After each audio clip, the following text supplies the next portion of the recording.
Good morning, children. Welcome back our next TVS class. So, in last class we started our chapter number 6, and we have already discussed about the humidity, direction from the sea, and distance from the sea and direction of the wind. Okay. So today we'll discuss about next topic, the temperature or heat zone. Temperature means होता है तापमान, heat zone means गर्म क्षेत्र. The Earth is divided into three temperature zone of heat zones on the basis of distance. जो हमारी अर्थ है उन्हें तीन भागों में डिवाइड किया गया उसके टेम्परेचर उसके हीट जोन के आधार पर. देन इक्वेटर, फ्रॉम इक्वेटर से मीन्स इक्वेटर मीन्स उसकी जो बीच की रेखा होती है उससे. These temperature zones are the, अभी कौन कौन से जोन है, पहला है tropical zones, temperate zones and freezing zones. Okay.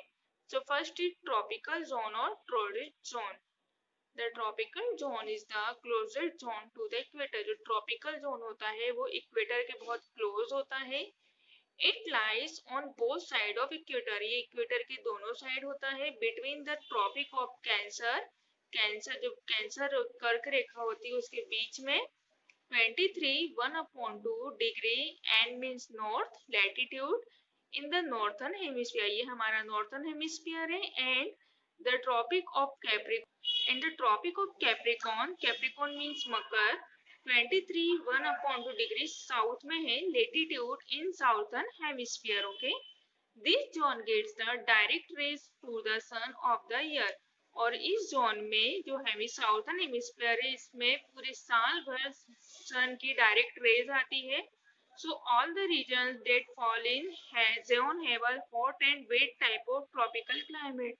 तो यहाँ का जो क्षेत्र होता है बहुत ज्यादा गर्म होता है और थोड़ा गीला टाइप का मीन्स गीला क्षेत्र होता है, type of tropical climate. Okay. अब नेक्स्ट आता है हमारा temperate zone. This zone lies between the Tropic of Cancer. अब ये वाला जोन होता है ये कैंसर रेखा के बीच का होता है. 23 1/2 degree and latitude and the Arctic Circle 66 1/2 degree and latitude. ये भी नॉर्थ का है, ये भी नॉर्थ लेटीट्यूड है. The southern hemisphere and between the Tropic of Capricorn Arctic Ocean that Antarctic Circle 66 1/2 degrees S means south latitude in the southern hemisphere. They are called the North Temperate Zone. जिन्हें क्या बोलते हैं हम? North Temperate Zone बोलते हैं and South Temperate Zone respectively. The regions which lie in this zone are neither hot or very cold. अब जो इस प्रकार के क्षेत्र होते हैं ना तो ज्यादा ठंडे होते हैं और ना ही ज्यादा गर्म होते हैं. ओके. अब आता है हमारा नेक्स्ट है हमारा frigid zone. This zone lies between the Arctic Circle and the North Pole. ये देखिए ये वाला जो जोन होता है वो आर्कटिक सर्कल और नॉर्थ पोल के बीच का होता है. In the northern hemisphere between Antarctic Circle and the South Pole in southern hemisphere. They are called the north freezing zone. जिन्हें क्या बोलते हैं? नॉर्थ फ्रीजिंग जोन बोलते हैं. एंड साउथ फ्रीजिंग जोन, जो नॉर्थ साइड होता है उसे नॉर्थ फ्रीजिंग जोन बोलते हैं और जो साउथ साइड होता है उसे साउथ फ्रीजिंग जोन बोलते हैं. This zone receives very slanting rays of the sun. और ये वाला जोन होता है बहुत कम मात्रा में सूरज की रोशनी आती है यहाँ पे. So the climate of this zone very cold. इसलिए यहाँ के जो अधिकतर क्लाइमेट होते हैं वो ठंडे होते हैं.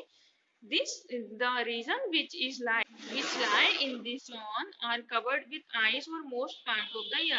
और ये ऐसे क्षेत्र होते हैं जहाँ पर पूरे साल भर बर्फ की कवर ढकी रहती है. सो स्टूडेंट्स आगे आप लोगों को हमारे जोन्स के बारे में समझ में.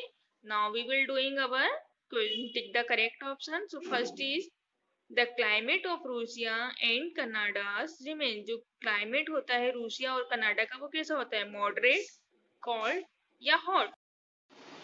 तो देखिए जो रूसिया और कनाडा का क्लाइमेट होता है वो बहुत ज्यादा कोल्ड होता है. ओके. सेकेंड है the height of place above the sea level is called. ऐसे प्लेस जिनकी सी लेवल से हाइट ज्यादा होती है उन्हें क्या बोलते हैं? लॉन्गिट्यूड, लैटिट्यूड या altitude. So answer is altitude. Okay. Third है the polar regions experience very climate. जो पोलर रीजन होता है उनका क्लाइमेट कैसा होता है? कोल्ड, हॉट या हॉट एंड वेट? तो answer is cold. Okay. The winds which carry moisture cause, जो हवा वाइंड्स होती है उनके साथ जो मॉइस्चर रहता है वो किस कारण होता है? उसका कारण क्या होता है? स्ट्रॉन्ग, रेनफॉल या ह्यूरिकेन. सो आंसर इज आएगा हमारा rainfall. Okay. Fifth, the earth is divided into temperature zone, जो हमारी अर्थ है उसे कितने भागों में डिवाइड किया गया टेम्परेचर जोन के आधार पर? 2, 3 और 4. So answer is 3. अब है हमारा next fill in the blanks. The condition of the atmosphere over a short period of time a particular place is called. जो हमारे एटमॉस्फेयर की कंडीशन होती है एक छोटे पीरियड के लिए पर्टिकुलर प्लेस पे, उसे क्या बोलते हैं हम? Answer is weather.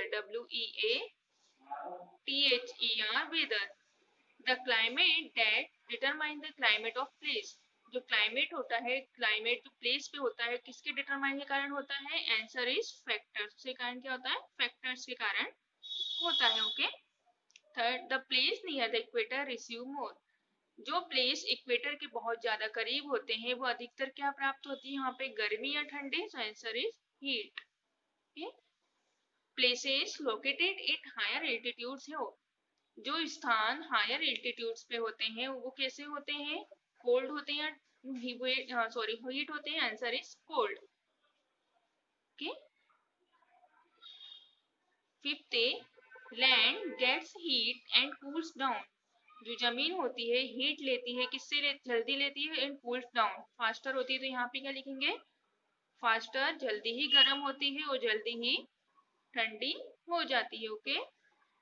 Next is true और false.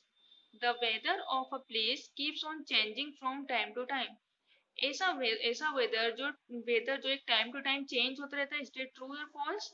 True.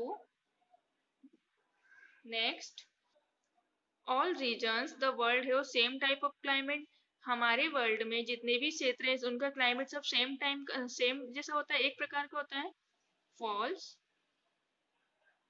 The earth is divided into two parts of the equator, हमारे अर्थ को दो भागों में डिवाइड किया गया इक्वेटर के आधार पर. State true. Okay. Humid climate causes rainfall, humid climate के कारण रेनफॉल होती है. State true. Fifth, the freezing zone remains hot through out the year, जो फ्रीजिंग जोन होता है वो पूरे साल भर गर्म रहता है. स्टेट फॉल्स, वो पूरे साल भर ठंडा रहता है. ओके.